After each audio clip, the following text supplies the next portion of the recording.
Her father sits across from her, eating his dinner in silence. Rin glances up at him occasionally, careful to avoid being accused of staring. Something is different with him.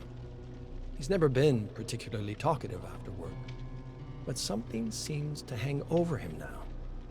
He jabs at his meal aggressively, mutters to himself, as if responding to someone. Her mother acts as if nothing is wrong, asks Rin how her day was. It was good. She moves a piece of meat from one side of her plate to the other. A lie, but the last thing her mother needs is another thing to worry about. She hasn't been herself lately either. She struggles to wake up, and Rin has heard her crying a few times. After eating, she clears her dishes and sits back down to complete her homework. Have you practiced today? His voice makes her wince. Each syllable is staccato sharp. I will after this. For a moment, his face contorts into one of rage, but he represses it almost immediately. But see to it that you do. Rin sits on the wooden floor. The walls around her shift and warp. Rain falls on her head despite the ceiling above. A crash, like thunder or a car wreck, rings out from behind her. She whips her head around. There's now a door where there was once a wall, and standing in the doorframe, a figure with a sword. Rin leaps to her feet and begins to run. The ground turns from smooth wood to slick poured concrete, and every step takes all her focus to avoid slipping. She hears a faint hissing above the sound of her footfalls. She glances over her shoulder. The figure is gaining on her. A gnarled root cracking through the concrete catches her toe, and Rin tumbles to the ground. Pain crackles through her elbows, her knees. She tries to crawl away, but a hand grabs her ankle, pulls her. She rolls to her back, throws up her hands in a feeble attempt to defend herself, looks up. Her father. It's definitely him, but it isn't. His face is twisted, contorted into a foul grin. He takes the sword and holds it up, just as she learned in her classes, preparing to deliver a killing blow. The hissing is overwhelming now. His mouth is moving, but she cannot hear words, only hissing. From the darkness behind him, she sees a great white form moving with terrifying speed. She tries to point to warn him. He just grins, sword over his head. It comes into view, and her arms fall. A snake. She tries to scream, but no sound comes out. She watches as the snake swallows her father whole, sword and all. Rin gasps her air as she awakens. It's just a dream, Rin. Her mother's voice is weak, but reassuring. Rin sits on the floor beside her mother, who is laying in her bed. It didn't feel like a normal dream. Rin pulls her knees to her chin, hugs them. She's never taken a day off school, but she slept so little last night that she feels like she might pass out on the bike ride there. Her mother sighs, partly exasperated, partly from the pain. I used to have nightmares too. Really? What were they about? Oh, lots of things. About your father losing his job, about losing you. Sometimes it's your body's way of telling you that you're under too much stress. What did you do to make them stop? Well, nothing. I suppose my brain accomplished what it needed to. Work through whatever was bothering it. Rin looks up at her mother, who is rolled over to face her. She smiles, despite clearly being in great pain just being on her side. Of course, the spider dreams never stopped. Spiders? Yes. Big, hairy spiders with big googly eyes dropping from the ceiling. Her mother reaches out and grabs the top of Rin's hair, ruffles her hair with her fingers. Rin jerks away, giggling. Mom! Rin, I want you to do nothing today. No homework, no practice, just let yourself relax. I promise, this will pass. It says that rain can be a positive thing. Rin looks up from her lunch at Nanami. She has a book of dream interpretation propped up on her knee as she balances a bento box on the other leg. Like how spring rain means new beginnings. Jackie laughs. I don't think getting chased with a sword means rebirth. What does your book say about swords? Nanami awkwardly flips through the book, nearly spilling her lunch on the floor. It doesn't really seem like it applies. Rin mutters at her friend quietly but forcefully. Go on. Read it. It means power, strength. But usually people dream about having the sword themselves. Jackie laughs, points at Nanami with her chocolate bar. See, Rin? You just have to take the power. Next time you have the dream, try taking the power away. I can't change the dream. It's the same thing every time. The school bell rings, and Nanami shoots up from the hallway floor, pushes up her glasses. Come on, we're going to be late. Jackie points her candy bar at Rin now, shaking it, crumbs sprinkling the hall floor. You think Rin cares about being late? She's one of the bad kids now. She's skipping school, aren't you, Rin?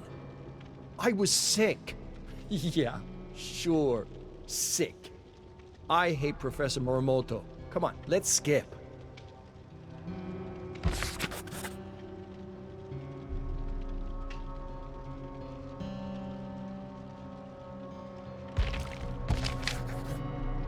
Here she is again. The wooden floor, the rain falling from the ceiling, the crash behind her. She doesn't even turn around this time.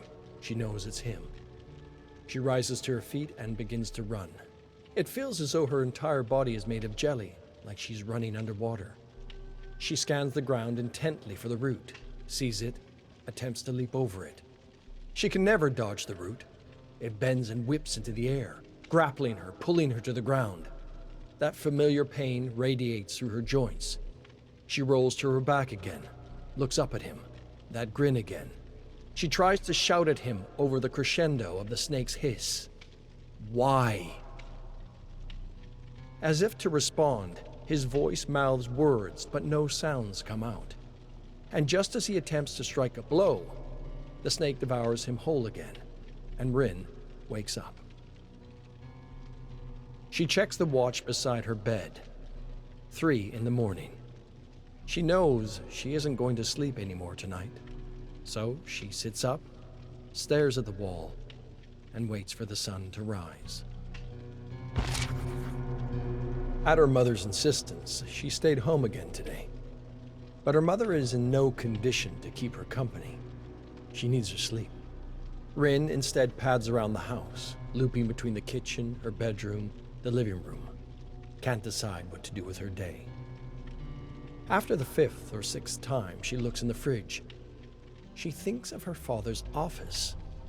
Something overtakes her and she finds herself at his desk, looking over his papers. She checks her watch. Plenty of time before he gets home. She picks up a folder, flips through it. Nothing interesting. She carefully places it back where she found it. She rifles around in the desk, stops when she sees something hidden at the bottom. An old, leather-bound book. She picks it up, flips it open. The Yamaoka family. And the Yamaoka curse. She snaps the book closed and feels an unfamiliar anger bubble up within her. Why does he have this? And why is he hiding it? She closes the desk, makes sure nothing is out of place, walks towards the door, and freezes. Her eyes rise up above the door. She'd never noticed it before, or perhaps it hadn't been there before. The sword from her dream. As the first patters of rain cool the top of her scalp, she realizes she's in the dream again. She pulls herself up and starts running again. The same dance, she runs and keeps running. The route should have tripped me by now. A different kind of fear creeps up on her. This is new territory. Despite the fear, there was at least something comforting about the predictability of it. As she runs, she sees a different figure in the distance. She slows her run as she gets closer. The figure is massive, hulking over her. She's never seen him before, but she recognizes him immediately. Kazan Yamaoka. She gazes up at him, and hate washes over her. If he had just died, she wouldn't be here, stuck in this house, with these responsibilities, with this father. But she knows there's nothing she can do about it. Soon her father will come and try and kill her, and the snake will stop him. As she thinks this, Kazan draws his sword, holds it out to her, gestures for her to take it, to use it to kill her own father. She hears her father's footsteps getting closer behind her. In a panic, she grabs for the blade, readies herself for his attack, turns around. Her father is not alone. Behind her father stands another man, an older man, his eyes pleading for her to stop. She feels the hatred of Kazan emanate from behind her, almost like a heat. So, this is Kazan's father. The hissing comes back, and behind him, the snake again. She lowers her guard, waiting for it to strike, to swallow her father, to wake her up, to stare at the wall until sunrise, to drag herself through the motions, to watch her mother continue to decay in front of her eyes, to watch her father fall deeper into whatever it is wrong with him. The snake pauses, surveys the scene. This time, her father looks up at the snake too. All of them do. Something inside her tells her this is her moment. She raises her guard again and dashes forward, prepares to strike her father to end this cycle, and stops and drops the blade. And everything goes dark as she is swallowed whole.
The clock on the wall says it's 5 in the morning, and the bar staff are turning chairs over onto tabletops. Yui watches from the corner booth, a bottle of sake to her left, and her latest trophy to her right. The race was her in her element, flying between bikes like nothing in the world could hurt her, hurtling past the finish line, celebrating with her sisters, the Sakura Seven. When Yui said she wanted to party all night, she meant it. They jumped from bar to bar along the streets of Sakai, looking for one that was open the latest. One by one, her sisters had to turn in, call it a night, get a taxi home. She outlasted them all. And yet, it all felt so hollow. With every win, there was pain. A feeling in the pit of her stomach like something was missing. Like someone was missing, out in the crowd, every race. Even the Sakura Seven, her chosen family, couldn't make her ignore the pain anymore. And now she's alone. Alone with her trophy, her sake, and her thoughts. The TK3 is in less than 2 weeks. She hasn't told her sisters that she won't be competing, that she's thinking of retirement. Yui's phone buzzes again in her pocket. She's been ignoring it all night, but something tells her to finally answer the call. She pulls the phone out of her pocket and checks the caller ID. Mother. Yui fights back a shiver. I never get phone calls from Mother. When she does call, it's always early in the evening after Father's gone to bed. A call this early in the morning could only mean... Her grandmother's face flashes before Yui's eyes, and the shiver overtakes her at last. Yui holds up the Hachimaki and studies the autographs of everyone who's ever signed it. Through puffy, stinging eyes, she sees the names of her sisters in the Sakura Seven. Competitors, rivals turned friends like Shinji Tabuchi. When she wraps the Hachimaki around her arm before a race, she wears her life story, told in the names of those who have come and gone from her life. She stares at an empty space in the center of the Hachimaki and feels her grandmother's absence. She was the only one in her family to support her, as she learned to fix motorbikes, and then ride them, and then race them. Everything I am, I owe to her. I can't miss her funeral. Even if it means seeing him again. The man who was so offended by his daughter following her own path that he cut her out of his life, kicked her out of his house, left her to fend for herself. Scenes play out in her mind like a movie that hasn't been made yet. Her parents wrapping her up in their arms, sobbing, begging her forgiveness for what they did. Another scene where they kick her out of the funeral parlor, tell her she's not wanted, and she curses their names before riding into the sunset. She hasn't been in the same room as her parents in over a decade. Anything could happen. Yui lets the Hachimaki rest on her chest as she stares through the blinds at the daylight that drifts in from outside. The long road from Nagoya to Hida is made longer by the seemingly endless tunnels Yui must ride through. The walls close in around her, speeding by without any landmarks. Has she been riding for an hour, a week? It all feels the same down here. She coasts along a bend in the tunnel, and suddenly she can make out a pinpoint of light in the distance, getting bigger and bigger until the sunlight overwhelms her senses, and she has to fight the urge to shut her eyes. Yui relaxes the throttle, takes a deep breath. No more walls. Just fresh air and forests that stretch out to eternity. A biker develops a double vision when they ride. Yui keeps her eyes fixed on the road ahead, but still she's able to take in the trees that flank either side of the highway. The forests outside Hida were always so beautiful, especially at this time of year, just before summer reaches its peak.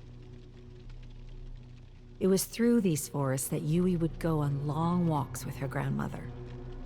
They would talk, they would laugh. Sometimes little Yui would cry, and her grandmother would hold her. Their walks would always end at the same spot, a cliffside clearing overlooking the valley below.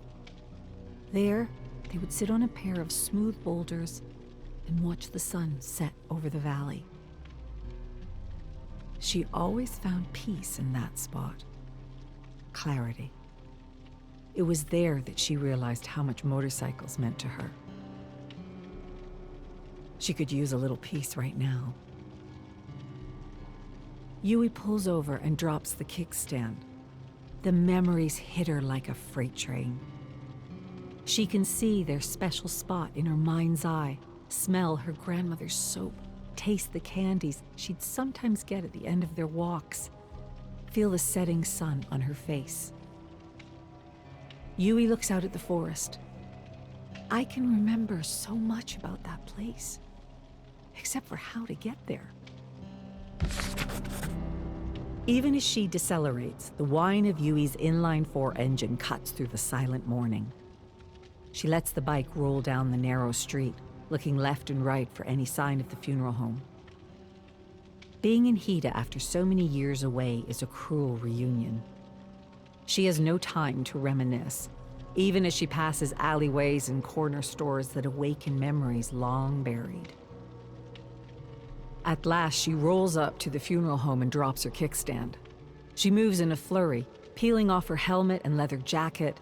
She slicks back her sweaty hair and adjusts her blouse, the nicest thing she had in her closet.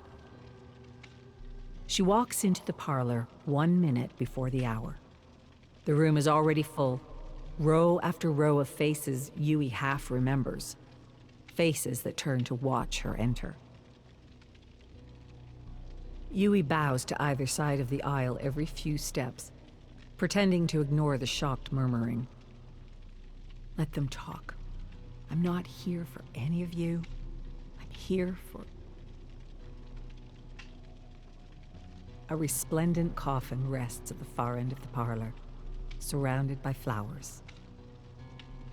The sight of her grandmother's face, a beautiful scowl set in a picture frame, thrusts Yui into the past. Memories of curling up under the blankets, her grandmother at the foot of the bed telling stories, her own little world at peace. Mother rises from her seat in the front row. Next to her, Yui recognizes Father's bald spot. He doesn't move, not even as Yui reaches the front of the parlor. That pain in her stomach returns, almost knocking her over. Have I made the biggest mistake of my life? Mother bows, a gesture Yui returns. This woman stood by while Father kicked me out of my home. She let him take everything from me. Now here she is, pretending the past never happened. I was never very good at pretending. Mother gestures to the empty seat next to her, and Yui sits. Father sits at Mother's other side, frozen in his seat, a living, breathing cold front. He was never good at pretending either.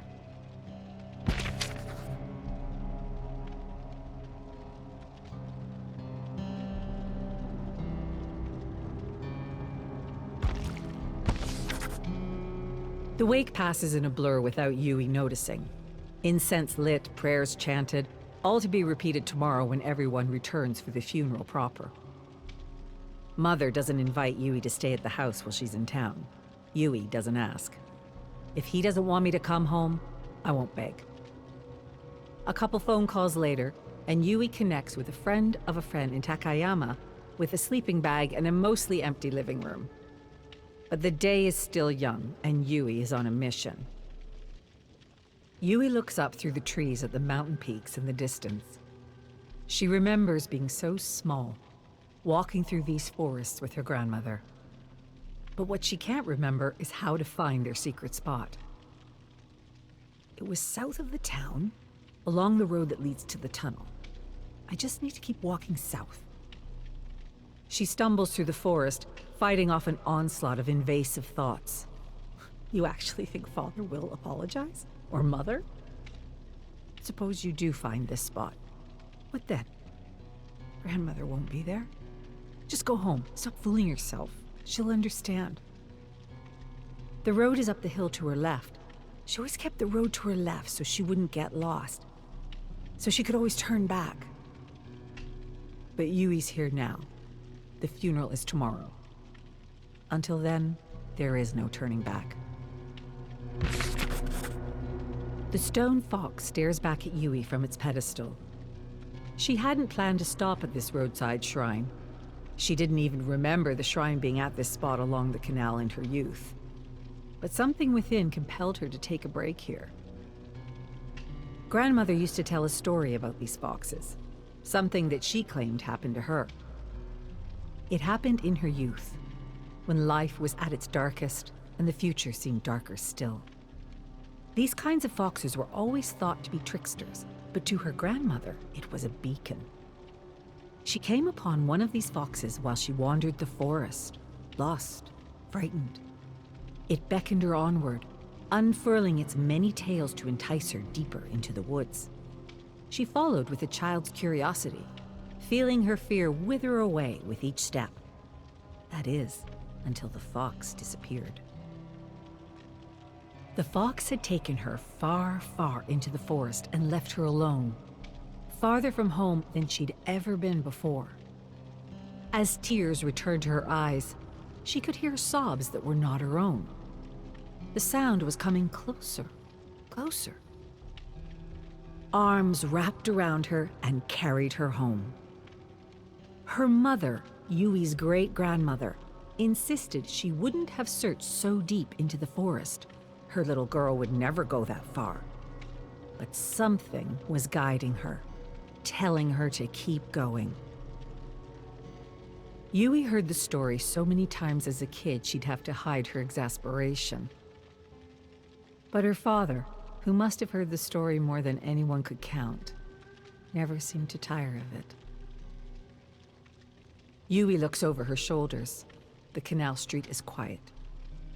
Gives the fox shrine a subtle bow, and moves on.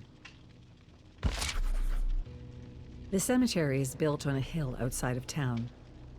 Yui walks the spiraling path, her eyes scanning the monuments along the way. Her grandfather is buried at the top of the hill. Grandmother will return to his side once again. Final respects are paid at the polished tombstone at the top of the hill. Yui watches as father places incense, lingering for a moment before returning to Mother's side. Yui runs through the plan over and over again. The service will end. She'll say goodbye to her parents, give them one last chance to say something, anything, about the past. If there are other people around, it might put them on the spot. One last chance. We'll see what happens after that. The service comes to an end, and the crowd starts to thin.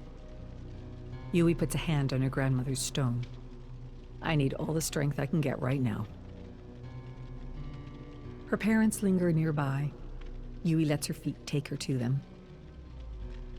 Well, I'll be on my way. Yui bows. Mother bows back, wishes her daughter a safe trip home. Father walks away, and with him goes Yui's hopes. And that's how the movie ends. Not with a dramatic showdown or a tearful reconciliation or catharsis that brings closure. It simply ends as it began. Mother watches as Yui descends the hill. Don't look back. I've said my goodbyes. It's time to go home. Her things are packed in the seat of her bike. There's nothing left for her here. Yui rubs her eyes. There are no tears. I've cried enough over them. She gets on her bike. My racing days are over. My days of mourning the family I could have had are over. All that's left is the road in front of me. And all I can do is ride.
A confederacy of Dwights. Milo scanned the overgrown city with disbelief. The Dwights, as he called them, were still pretty drunk from his homemade moonshine. Most of them could barely hold themselves up as they staggered around the dissipating fog, shooing away mosquitoes, flies, and pesky crows as they tried to make sense of where they were.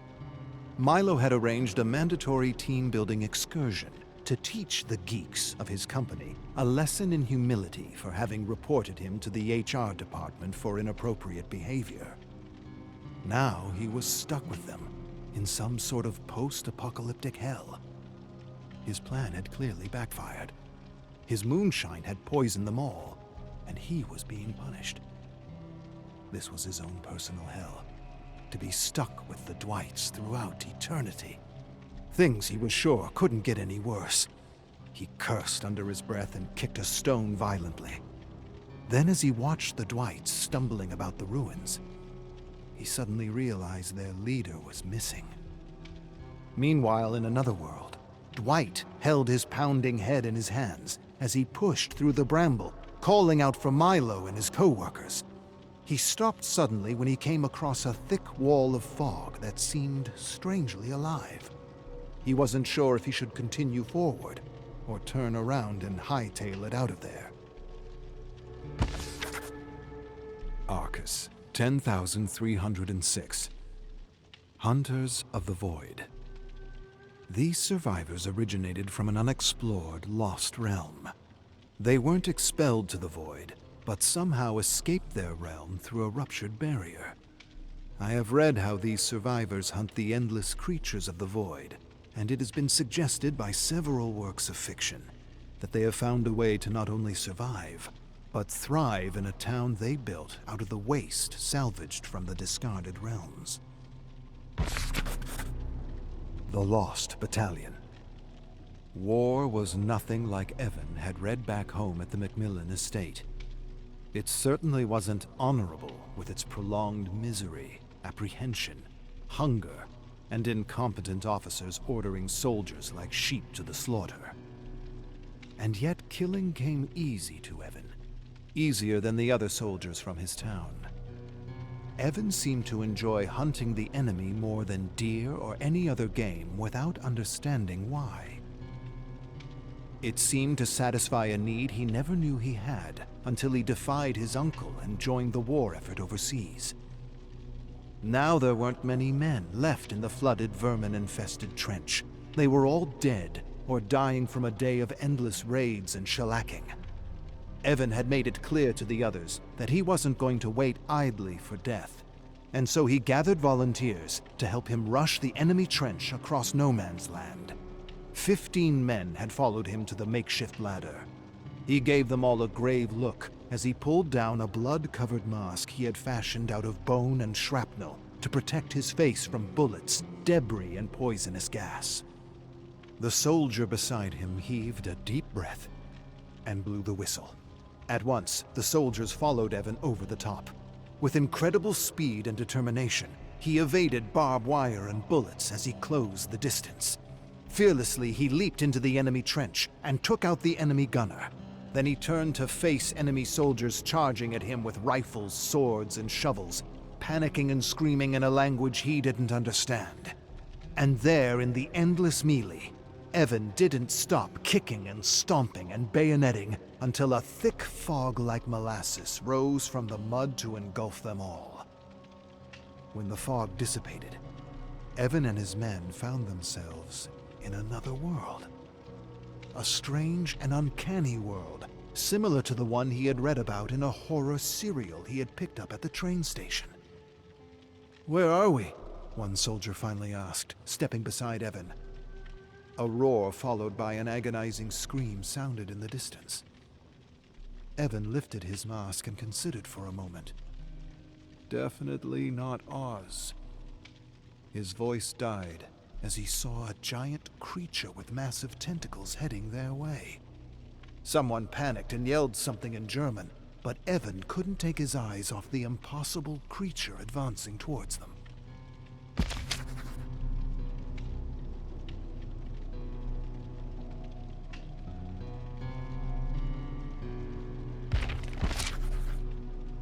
Arcus, 10,307. Ha ha ha, not funny. A realm designed and manifested by a troublemaking imp prompted by her endless search for entertainment. The realm juxtaposes survivors and killers from manifold worlds and timelines, making a parody of the trials. It is said the only way to stop her is to write her name backwards 3 times. But like the fabled Rumpelstiltskin, no one actually knows her real name. The Magnificent Maurice, 4. Of course, it was only a short time before I had names for the other pups. I named one 7, on account he always barks 7 times every time he's startled. Another I named Bugsy, because she spends all her time chasing beetles and crickets and hoppers all over the forest. And still we called another Chief, or sometimes Chief Roo, because he likes to tell everyone what to do and makes a rhubarb out of everything not done his way. The last pup asked me if she could have her mother's name. If that is, I didn't mind so much. I didn't mind at all. Told her so. "Thanks, boss," she said. She didn't have to thank me, because she was right. Willow was the most perfect name for her. Everything about her reminded me of her mother.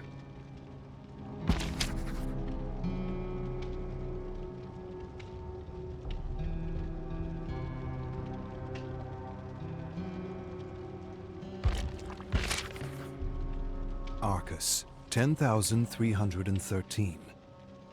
The 9 Forgotten Symbols of Vigo. Symbols discovered by Vigo while meditating in his dungeon before he willingly entered the living dimension known as the Entity. The symbols are said to open portals into unknown realms within this dark world. It's been speculated that these symbols, in the correct sequence, can be used to return home. Saga of the Red Crane, Out of Darkness. Saku awakened in the cool mist. She didn't remember when she stopped falling, or why she didn't shatter like a porcelain doll against the ground. On the contrary, she felt strong, rested, rejuvenated, like someone who had just awoken from a deep, eternal sleep. "You're not supposed to be here." A young Japanese girl in a white and black kimono materialized from the mist. Saku looked up at her. "I'm here." She sat up slowly as the mist began to manifest into scenes of her life. She could hear a cacophony of laughter, singing, arguing, and crying. She looked into the young eyes and recognized the little girl from a half-forgotten memory. "You are here because you want to return home, to your family." "You're not real." "I'm as real as anything here." The girl stared at Saku, silent, patient, still. Then she continued. "You have many questions, but the one that you want answered most has no answer. You want to know where you are. Yet I can no more explain where you are than I can explain the Great Serpent. You're one of the Guardians." Who I am, or what this is, or how it all works, doesn't matter. Saku rose slowly. Then what does matter? That it works.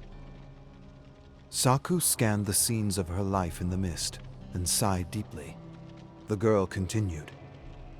"The same darkness that brought you here can be used to return you. You'll wake up in your mother's arms, and this will all be a bad dream you'll very quickly forget. Or," the girl's voice trailed away. Saku narrowed her gaze. "Or you could travel between worlds to finish what you started." Suddenly, screams of terror split the air as the mist began to reveal scenes of Black Serpent disciples destroying lives as they had once destroyed hers. Saku closed her eyes, taking in a deep, shuddering breath.